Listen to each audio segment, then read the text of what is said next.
Hello everyone! So marami pa rin yung tatanong sa akin regarding their concern on the bookings. Kasi newly launched sila pero wala pa rin silang bookings. It's been how many days na po na wala silang bookings. So ano yung mga factors bakit hindi nagkaka-bookings? Siguro number one, konti lang yung na-open na slots ninyo. So dapat talaga marami yung slots na i-open ninyo. And then consistent. Consistent yung i-open na slots ninyo. Say for example, sa aking case, yung sa vlog ko, opening my slots in shift management, consistent talaga from 5:30 to 10 o'clock in the evening. Tapos you have to prioritize peak hours kasi dyan talaga maraming estudyante. Sa morning, nako, masyadong madalang yung estudyante.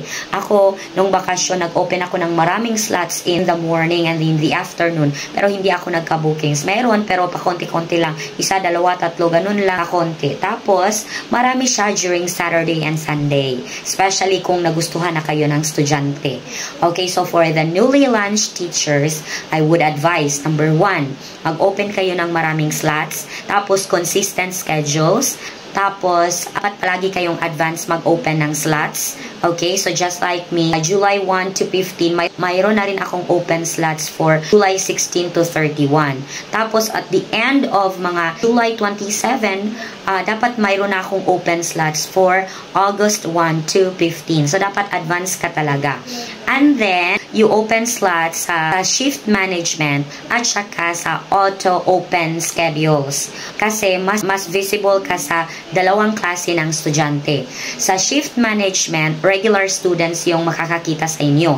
At saka sa AOS naman, yun yung mga fixed students. Okay? So, higher yung visibility mo. Now, mayroon rin mga teachers na nagtatanong, Teach, ginawa ko na yun lahat, pero wala pa rin akong bookings.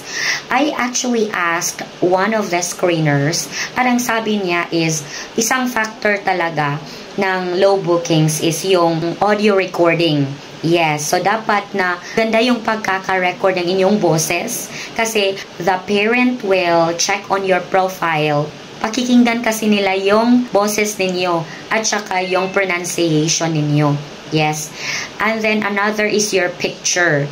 Kasi dapat happy yung picture. Na para bang attractive yung pagkaka-picture. Siyempre, it doesn't discriminate kung ano yung itsura natin. Basta, best angle of our picture talaga. Dapat yung isubmit natin kay 51 Talk. Mayroon ring nagtanong sa akin, paano yun i-change? Ako, ang sabi ng screener, mahihirapan talaga tayong mag-change noon.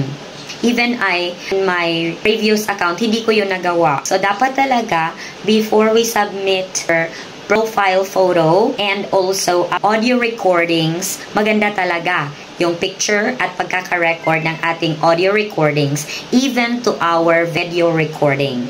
I hope nakatulong siya. Hopefully, you can have your first ever class in 51. God bless your teaching journey.